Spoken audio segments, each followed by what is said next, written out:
오늘은 사순절의 제9일입니다. 거짓 예언자들을 살펴라.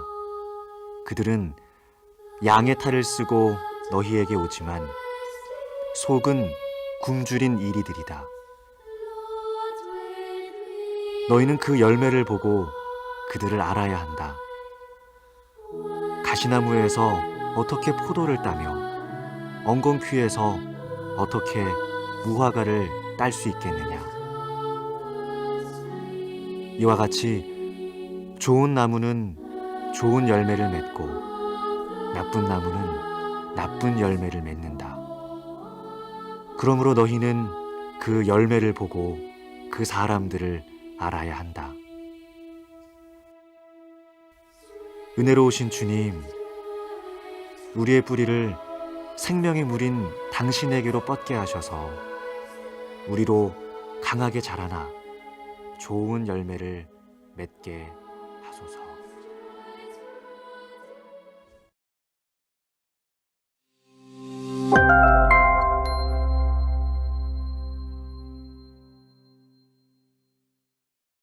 (2022년) 한인연합감리교회 사순절 특별 새벽 연합집회 3월 11일 말씀을 전할 하와이 아예야 한인연합감리교회 이성현 목사입니다. 오늘 우리에게 주시는 하나님의 말씀은 출애굽기 14장 6절로 14절에 있는 말씀입니다. 바로가 곧 그의 병거를 갖추고 그의 백성을 데리고 갈새 선발된 병거 600대와 애굽의 모든 병거를 동원하니 지휘관들이 다 거느렸더라. 여호와께서 애굽 왕 바로의 마음을 완악하게 하였으므로 그가 이스라엘 자손의 뒤를 따르니 이스라엘 자손이 담대히 나갔음이라.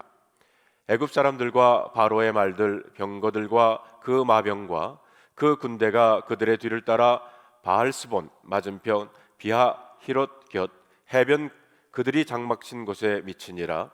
바로가 가까이 올 때에 이스라엘 자손이 눈을 들어 본즉 애굽 사람들이 자기들 뒤에 이른지라. 이스라엘 자손이 심히 두려워하여 여호와께 부르짖고 그들이 또 모세에게 이르되 애굽에 매장지가 없어서 당신이 우리를 이끌어내어 이 광야에서 죽게 하느냐? 어찌하여 당신이 우리를 애굽에서 이끌어내어 우리에게 이같이 하느냐? 우리가 애굽에서 당신에게 이런 말이 이것이 아니냐? 이르기를 우리를 내버려 두라.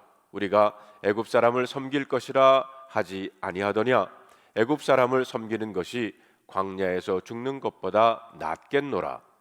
모세가 백성에게 이르되 너희는 두려워하지 말고 가만히 있어서 여호와께서 오늘 너희를 위하여 행하시는 구원을 보라. 너희가 오늘 본 애굽 사람을 영원히 다시 보지 아니하리라. 여호와께서 너희를 위하여 싸우시리니 너희는 가만히 있을지니라. 아멘. 기도하겠습니다. 하나님 감사합니다. 사순절을 맞이해서 한인연합감리교회가 한 말씀으로 한 마음으로 하나님 앞에 서게 하시니 감사를 드립니다. 성령님, 우리에 오셔서 우리의 마음과 생각을 주장해 주시고 오늘 이 말씀 속에서 하나님의 음성을 듣는 우리 모두가 되게 하여 주시옵소서. 우리 주 예수 그리스도의 이름으로 간절히 기도하옵나이다. 아멘. 사람들은 흔히 위기라는 말을 위험이란 말과 기회란 말이 합쳐져서 된 단어라고 말합니다. 이 말은 삶의 위기가 어떤 사람에게는 큰 위험이 될 수도 있지만 어떤 사람에게는 오히려 기회가 될 수도 있다는 말입니다. 대체로 믿음이 없는 사람들은 삶의 위기를 당하면 원망과 불평부터 합니다. 왜 나에게 이런 문제가 생겼는가? 도대체 이 어려운 문제를 어떻게 해결하는 말인가? 그리고는 나는 도저히 할 수 없다고 좌절합니다. 그러나 믿음의 사람들은 원망과 불평보다는 자신에게 닥친 문제를 하나님 앞에 가지고 나가 하나님의 뜻은 무엇입니까? 라고 묻기를 시작합니다. 그렇게 하나님께 묻고 기도하다가 하나님의 뜻을 알게 되면 더 이상 그 문제로 인해 고민하거나 원망하지 않습니다. 왜냐하면 하나님의 뜻을 알았기 때문입니다. 믿음의 사람들에겐 문제가 해결되는 것도 중요하지만 그 일을 향한 하나님의 뜻과 계획이 더 중요합니다. 문제가 좀 늦게 해결되더라도 상관이 없습니다. 아니, 해결되지 않고 그대로 있어도 괜찮습니다. 아무리 삶이 어려워도 하나님의 뜻과 계획이 있다면 결국에는 하나님이 가장 좋게 만들어 줄 것을 믿기 때문입니다. 그러므로 무슨 일을 만나든지 믿음으로 반응하는 것은 너무 중요하다고 할 수 있습니다. 우리가 알다시피 이스라엘 자손들은 하나님의 능력과 도움으로 출애굽을 했습니다. 바로 왕과 애굽의 코를 납작하게 만들고 마치 군인처럼 대열을 지어서 당당하게 애굽에서 나왔습니다. 하나님께서 그들의 길을 인도했는데 구름기둥 불기둥이 그들 앞장서서 인도했다고 했습니다. 그렇게 해서 그들이 도착한 곳이 바로 홍해 바닷가였습니다. 여러분, 14장 1절로 2절에 있는 말씀을 보겠습니다. 여호와께서 모세에게 말씀하여 이르시되 이스라엘 자손에게 명령하여 돌이켜 바다와 빅돌 사이에 비하 히롯과 앞 곧 바알스본 맞은편 바닷가에 장막을 치게 하라고 했습니다. 여기에 보면 돌이켜라는 단어가 나옵니다. 이 말은 이스라엘 자손들이 애굽에서 나와서 처음에는 해변길로 가게 되었는데 하나님께서 그들의 길을 돌이켜서 해변길이 아니라 홍해 광야길로 방향을 바꾸게 했다는 의미입니다. 그런데 문제는 하나님이 이스라엘 자손들의 가던 길을 일부러 바꾸어서 오게 한 것이 홍해가 앞을 가르고 막고 있는 곳이었습니다. 본문에 보면 바다와 빅돌 사이, 그것도 비하히롯과 바알스본 맞은편 바닷가에 장막을 치게 했다고 했습니다. 여기에서 나오는 빅돌이라고 하는 지역은 애굽 동쪽 끝 국경선 마지막 부근이라고 할 수가 있습니다. 국경선을 표시하는 높은 망대가 있고 그 앞에 홍해가 있습니다. 그리고 양쪽에는 비하히롯과 바알스본이라고 하는 산이 있습니다. 성도 여러분, 한번 생각해 보시기를 바랍니다. 양쪽에는 산이 있고 앞에는 바다, 그리고 뒤에는 그들이 빠져나온 애굽이 있습니다. 하나님은 참 묘하게도 그것으로 이스라엘 자손을 인도하신 것입니다. 누가 보더라도 하나님이 이스라엘 자손들을 이곳으로 인도하신 것은 이해할 수가 없는 상황입니다. 만약 이럴 때 뒤에서 애굽의 군인들이 쫓아온다면 영락없이 죽어야 하는 그런 상황이었습니다. 아니나 다를까 바로 왕이 볼 때에도 홍해길로 가는 이스라엘 자손들이 이해되지 않았습니다. 이스라엘 자손들이 잘못 가도 한참 잘못 간 것입니다. 스스로 무덤을 판 꼴이 되고 말았습니다. 그래서 바로는 이렇게 말합니다. 그들이 그 땅에서 멀리 떠나 광야에 갇힌 바 되었다. 아마 바로 왕과 애굽 사람들은 이스라엘 자손들이 선택한 길에 대해서 비웃었을 것입니다. 저렇게 어리석은 길을 선택하다니 스스로 제 무덤을 파는구나. 어쩌면 이번 기회에 저놈들을 한순간에 몰살시킬 수 있겠구나 라고 쾌재를 불렀을 것입니다. 그래서 이 기회를 놓치지 않을세라 바로 왕은 그 군대를 모아서 이스라엘 자손들을 뒤쫓아 오게 됩니다. 이제 이스라엘 자손들은 정말 꼼짝할 수 없는 위기 상황을 만나게 됩니다. 그야말로 사면초가였습니다. 특히 이런 위기 상황은 2절에 나오는 두 개의 지역 이름에서도 읽을 수가 있어요. 하나의 이름은 비하히롯이라고 다른 하나는 바알스본이라고 하는 곳입니다. 비하히롯이라고 하는 말은 구출이라는 의미를 가지고 있고 바알스본이라는 말은 바알이 내려다본다라는 뜻을 가지고 있습니다. 이 두 개의 지역 이름은 마치 하나의 은유처럼 보입니다. 이런 겁니다. 이스라엘 백성들이 하나님의 구출을 받든지 아니면 바알 우상 앞에 항복을 해버리든지 바로 그 둘 사이에 서 있는 절대적인 위기를 만났다는 것입니다. 만약 하나님이 구원해 주시지 않으면 다시 옛날 우상을 섬기던 자리로 돌아갈 수밖에 없는 그런 꼼짝할 수 없는 위기 상황에 이스라엘이 갇혀 있게 되었다는 겁니다. 우리가 믿음의 삶을 살아가다 보면 이런 막다른 골목에 몰리는 경험을 할 때가 있습니다. 우리 중에 어떤 분은 사업 때문에 인생의 코너에 몰리기도 하고요. 혹은 건강 문제 때문에 어떤 사람은 인간관계에서 그 골목에 몰리는 사람들도 있을 것입니다. 또 어떤 분은 자기 혼자만이 감당해야 할 비밀스러운 사건 때문에 막다른 골목에 갇힐 수도 있습니다.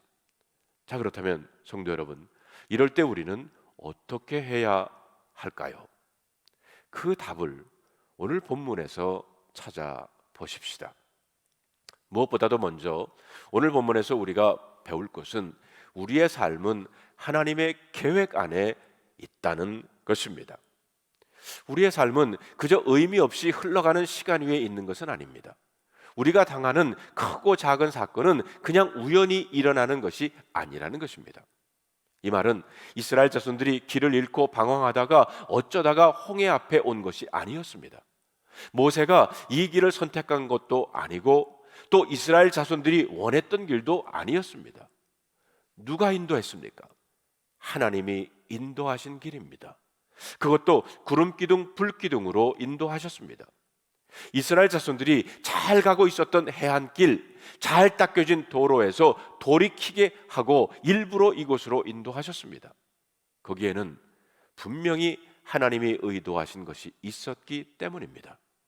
우리가 성경을 자세히 보면 하나님은 이스라엘 자손들의 방향을 바꾸게 하실 때 이미 모세에게 하나님의 계획을 알려주셨습니다. 여러분 14장 1절로 4절에 보면 하나님께서 왜 그렇게 하신 줄을 알려주고 계십니다. 흥미있게도 본문을 보면 하나님이 모세에게는 이스라엘 자손들을 돌이켜 홍해길로 가게 하시고 바닷가에 장막을 치게 하시고는 이번에는 바로 왕을 찾아가셨습니다. 그리고는 바로 왕의 마음을 완악하게 했습니다. 안 그래도 바로 왕은 그 신하들과 이스라엘을 내보낸 것을 후회하고 있었어요. 우리가 어찌 이같이 하여 이스라엘을 우리를 섬김에서 놓아 보냈는가? 바로 왕은 신하로부터 이스라엘 자손들이 바다와 믹돌 사이 바닷가에 장막을 쳤다는 보고를 받게 되자 군대를 동원해서 이스라엘 자손들을 뒤쫓게 합니다. 본문에 보면 그는 선발된 병거 600대와 애굽의 모든 병거들을 다 동원해서 이스라엘 자손들을 추격하게 했습니다. 여기서 말하는 선발된 병거 600대라는 것은 일종의 바로의 친위대였습니다. 최고의 무공을 자랑하는 군인들을 총동원해서 이스라엘을 추격하기를 시작합니다. 본문 4절 첫 부분에 보면 이런 말씀이 나옵니다. 내가 바로의 마음을 완악하게 한즉. 참 놀랍지 않습니까? 누가 바로의 왕의 마음을 완악하게 했습니까? 하나님이십니다.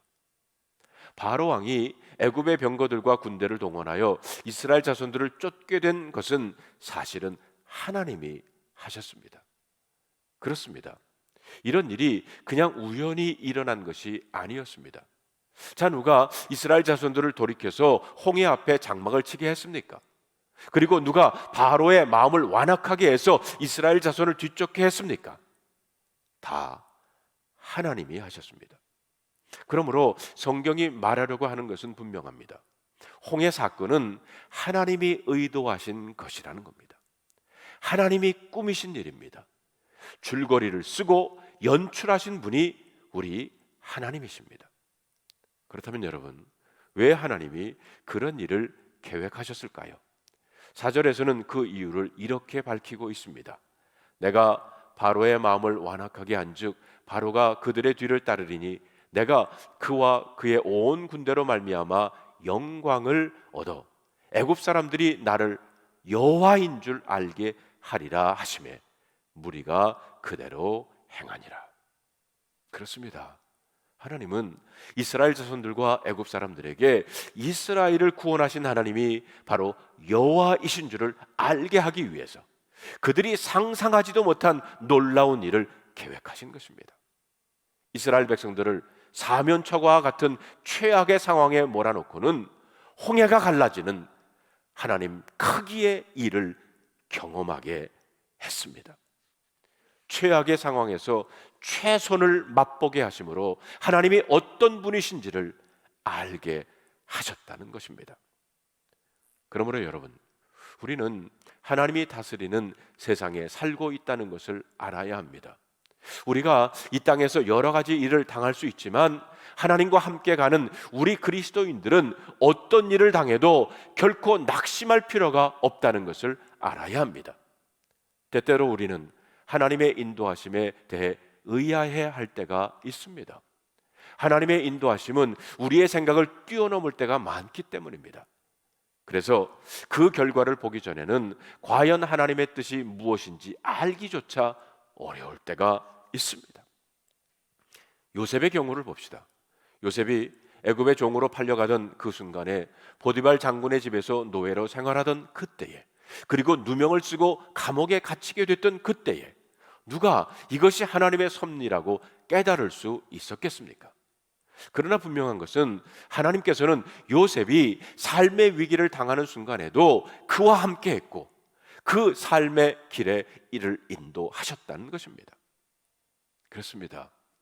2022년 앞으로도 우리는 여러 가지 일을 만나게 될 것입니다. 하나님께서는 우리 인생에 형통할 날도 어렵고 곤고한 날도 주십니다. 그러나 분명한 것은 하나님께서 저와 여러분들의 삶에 놀라운 계획을 가지고 저와 여러분들을 인도하실 것을 믿으시기를 바랍니다. 그래서 사도 바울은 우리가 알거니와 하나님을 사랑하는 자 곧 그 뜻대로 부르심을 입은 사람들에게는 모든 것이 합력하여 선을 이루느니라 했습니다. 두 번째로 우리는 본문에서 배워야 할 것은 삶의 위기에서 우리에게 절대적으로 필요한 것은 하나님을 신뢰하는 믿음이라는 것입니다. 본문에 보면 앞에는 홍해요, 뒤에는 애굽의 군대가 쫓아오는 위기를 당하자 이스라엘 백성들은 너무 두려워서 소리를 지르기 시작합니다. 10절을 보십시다.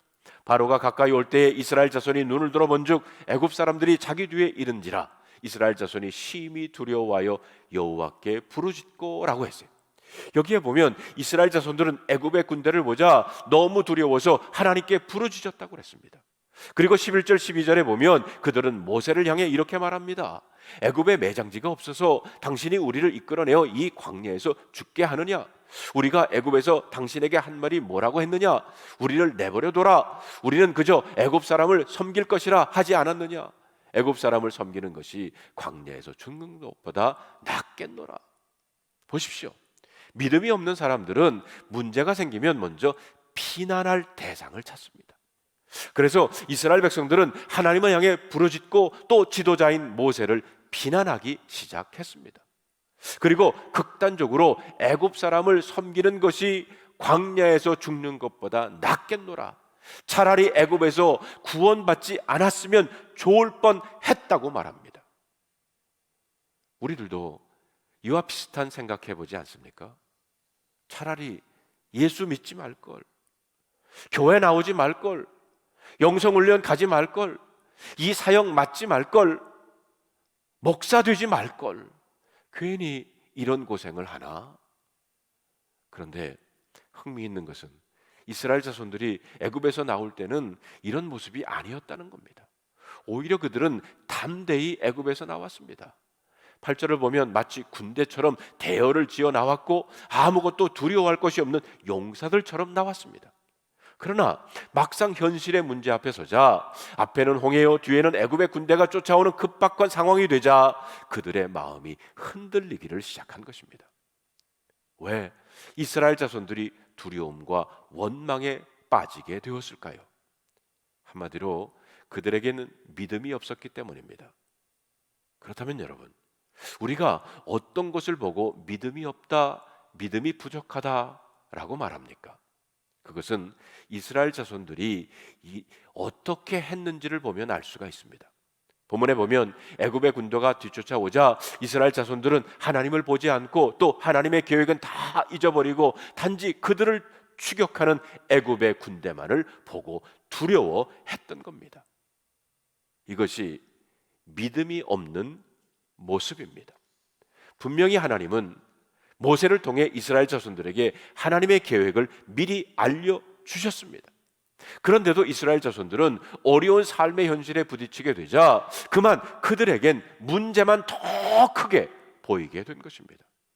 하나님도 하나님의 계획도 안 보이고 하나님의 능력도 생각도 나지를 않았다는 겁니다.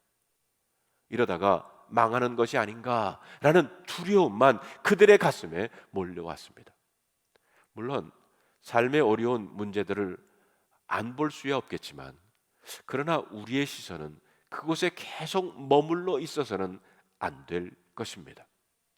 견디기 어려운 상황과 환경임에도 불구하고 우리는 그 환경을 뛰어넘어 우리의 삶을 주관하시는 하나님을 볼 수 있어야 합니다. 그렇다면 여러분, 믿음이 무엇입니까? 믿음이란 한마디로 하나님을 바라보는 것입니다. 모세를 보십시오. 그는 믿음의 사람이었습니다. 그는 그 위기의 순간에 믿음으로 반응하기를 시작합니다. 13절에 있는 말씀을 우리 다 같이 한번 읽어볼까요? 모세가 백성에게 이르되 너희는 두려워하지 말라고 가만히 서서 여호와께서 오늘 너희를 위하여 행하시는 구원을 보라. 너희가 오늘 본 애굽 사람을 영원히 다시 보지 못하리라.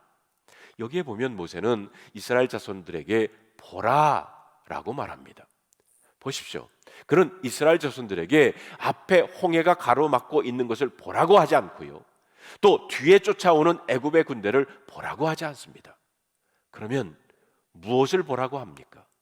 여호와께서 오늘 너희를 위하여 행하시는 구원을 보라고 말했습니다. 그렇습니다. 믿음이 없는 이스라엘 백성들은 자신들을 추격하는 애국 군대를 보았고 앞을 가로막고 있는 홍해를 보았지만 모세는 하나님을 보라, 하나님의 구원을 보라고 선포합니다. 성도 여러분, 이것이 믿음의 차이입니다. 그런 의미에서 믿음이란 어떤 상황 속에서도 두려워하지 않고 가만히 서서 하나님을 바라보는 것입니다. 특히 오늘 우리는 13절에 가만히 서서라는 말에 주의를 기울여야 합니다. 가만히 서서라고 하는 말은 사실 우리가 아무것도 할 것이 없다는 겁니다. 대체로 믿음이 없는 사람들은 어려운 일을 당하면 그 어려움을 자기가 해결해 보려고 달려듭니다. 아주 애를 써요. 그리고는 다른 사람들을 향해서 아니 왜 가만히 있느냐, 뭐라도 해봐, 이렇게 소리를 칩니다. 그러나 한번 생각해 보십시오. 앞에는 홍해가 가로막고 있고 뒤에는 애굽의 군대가 쫓아오는 상황에서 믿음이 없는 이스라엘 자손들이 할 수 있는 것이 무엇이겠습니까? 사실 아무것도 없습니다. 소리친다고 해결되는 것 아닙니다. 하나님은 이스라엘 자손들의 한계를 너무 잘 아셨어요. 그래서 그들을 보고 나서지 말라고 하신 겁니다. 가만히 서서 하나님의 구원을 보라고 하신 겁니다. 사실 그때에는 하나님이 일하셔야만 할 때였습니다. 여러분, 사실 우리가 얻은 구원이 이와 같은 것 아닙니까? 죄와 죽음과 심판은 우리 인간의 힘으로 해결할 수 있는 일이 아닙니다. 우리가 노력한다고 죄가 없어지는 것이 아니고 우리가 애를 쓴다고 죽음을 이기는 것이 아닙니다. 그래서 하나님은 우리가 무엇을 하기를 바라지 않고 일방적으로 구원의 길을 열어주셨습니다. 그래서 로마서 5장 8절에 이렇게 말합니다. 우리가 아직 죄인 되었을 때에 그리스도께서 우리를 위하여 죽으심으로 하나님께서 우리에 대한 자기의 사랑을 확증하셨느니라. 성도 여러분, 우리의 힘으로 구원받을 수 있다면 예수 그리스도께서 오실 필요도, 십자가에서 우리 대신 죽으실 필요도 없었을 것입니다. 자, 보십시오. 이스라엘 자손에게 가만히 서서 하나님의 구원을 보라고 하시고 하나님은 어떻게 일하셨습니까? 아예 홍해를 갈라버리셨습니다. 그 어느 누구도 상상하지 못한 방법이었습니다. 하나님은 아예 바다를 가르시고 이스라엘 자손으로 하여금 그 마른 땅을 건너가게 하셨습니다. 하나님께서 큰 동풍으로 밤새도록 바닷물을 물러가게 하셨습니다. 그러자 물이 갈라져 바다가 마른 땅이 됐어요. 이스라엘 백성들은 그 바닷길을 걸어 홍해를 건너게 되었습니다. 성도 여러분, 어떤 의미에서 진정한 믿음은 내 방법을 버리는 것입니다. 내가 해보려고 몸부림치는 것을 멈추는 것입니다. 제가 사는 하와이에는 겨울에도 바닷가에 가면 반드시 구조대원들이 높은 의자를 마련하고 쌍안경을 가지고 바다를 보고 있습니다. 그러다 어떤 사람이 조난을 당해서 물에 빠져 허우적거리면 신속히 헤엄을 쳐 가서 구조하면서 하는데, 가장 어려운 것은 살겠다고 발버둥 치면서 구조대원의 발을 끌어안고 놓아주지 않는 것이랍니다. 그러면 같이 빠져 죽습니다. 그때 구조대원들은 이렇게 말합니다. 몸을 맡기세요. 몸을 맡기세요. 이렇게 해도 겁을 먹으며 맡기기는 뭘 맡겨, 그리고 더 매달립니다. 그때 유일하게 할 수 있는 일은 턱을 들어서 주먹으로 때리는 겁니다. 때리면 기절합니다. 기절하고 늘어지면 몸을 맡기기 때문에 물속에서 건져낼 수 있다는 것입니다. 맡겨야 합니다. 물에 빠진 사람 건지는데도 맡기지 아니하면 같이 빠져 죽는 것처럼 이 세상의 문제를 당해서 하나님께 나와 부르짖을 때 주님께 온전히 맡겨야지 내가 문제를 해결했다고 발버둥 치다가 낭패와 실망을 당하게 된다는 거예요. 우리는 하나님께 모든 것을 내어 맡기고 주님이 도와주실 것을 기다려야 합니다. 그러나 여러분, 이것은 말처럼 쉬운 것은 아닙니다. 애쓰고 몸부림치던 내 손의 수고를 놓는 것은 결코 쉬운 일이 아니라는 겁니다. 내려놓는 것 말처럼 쉽지 않습니다. 그래도 뭔가 노력해야 될 것이라고 우리는 생각합니다. 우리는 어려서부터 그렇게 배웠습니다. 워낙 우리는 우리가 뭔가 해야 한다는 강박관념에 사로잡혀 있습니다. 그런데 모세는 이스라엘 자손에게 가만히 서서 하나님을 보라고 말합니다. 가만히 서서 하나님이 구원을 바라보라는 것, 그것이 바로 믿음입니다. 이런 재미있는 표현이 있습니다. 공포가 놓고 할 때 믿음이 나가 봤더니 아무것도 없었더라. 우리가 할 수 있는 일이 없을 때 비로소 우리는 잠잠히 하나님을 바라보게 됩니다. 그래서 에레미야 선지자는 에레미야 애가 3장 26절에 이렇게 말합니다. 사람이 여호와의 구원을 바라보고 잠잠히 기다림이 좋도다. 어느 책에 보니까 옛날 수도사들은 낮은 기도와 깊은 기도의 차이를 거울과 창문의 비유로 설명하고 있는 것을 봤어요. 거울을 보면 자신의 얼굴이 나타납니다. 낮은 단계의 기도란 마치 거울을 볼 때 자기 자신의 얼굴을 보는 것처럼 여전히 자신의 고통, 자신의 소원, 그리고 자신의 욕망밖에 보이지 않는다는 겁니다. 그러나 깊은 기도는 창과 같습니다. 창을 보면 거기에는 자신이 보이질 않습니다. 창을 통해서 밖을 볼 수가 있어요. 그것처럼 깊은 기도는 자신이 아니라 밖에서 일하시는 하나님을 바라보는 것입니다. 그런데 이 낮은 기도에서 깊음의 기도로 나아가는 중요한 길을 그들은 잠심의 과정이라고 불렀다고 해요. 바로 잠잠한 마음입니다. 우리의 마음이 잠잠해질 때, 가만히 서서 하나님을 바라볼 때 우리의 마음은 맑은 창이 되어 하나님의 일하심을 바라보고 기뻐할 수 있는 것입니다. 이런 잠심, 잠잠한 마음의 반대는 분심, 마음이 여러 가지로 나뉘는 것입니다. 자기 안에 일어나는 여러 가지 염려와 욕망으로 어떻게 해야 하나, 이렇게 해볼까 저렇게 해볼까로 마음이 나눠지는 것이 분심입니다. 그런데 중요한 것은 이런 복잡하고 분주한 마음으로는 하나님을 볼 수가 없다는 것입니다. 사랑하는 성도 여러분, 앞으로 여러분들에게 정말 좋은 일만 많이 생기기를 바랍니다. 그러나 이스라엘 자손들처럼 앞에는 홍해요, 뒤에는 애굽 군대가 쫓아오는 절박한 일을 만날 수도 있을 것입니다. 그럴 때 필요한 것이 바로 믿음입니다. 어떤 경우에도 하나님을 바라보기를 바랍니다. 하나님이 우리 인생의 가장 좋은 인도자이십니다. 이 땅은 지금도 여전히 살아계신 하나님이 다스리고 계시고 하나님의 하늘 보좌는 여전히 건재하십니다. 하나님은 우리가 상상하지 못했던 방법으로, 아예 홍해를 가르시는 방법으로, 그렇습니다, 아예 십자가의 능력으로 여러분과 저를 붙잡아 주실 것입니다. 오늘 이 말씀을 여러분 마음속에 간직하시고 다음 세 가지 질문에 여러분 스스로 한번 답해 보시기를 바랍니다. 첫째, 요즘 내가 경험하고 있는 막다른 골목은 어떤 것이 있나? 둘째, 그런 상황 속에서 나는 무엇을 바라보고 있나? 그리고 세 번째, 내가 전적으로 하나님께 맡기지 못하는 이유는 무엇인가?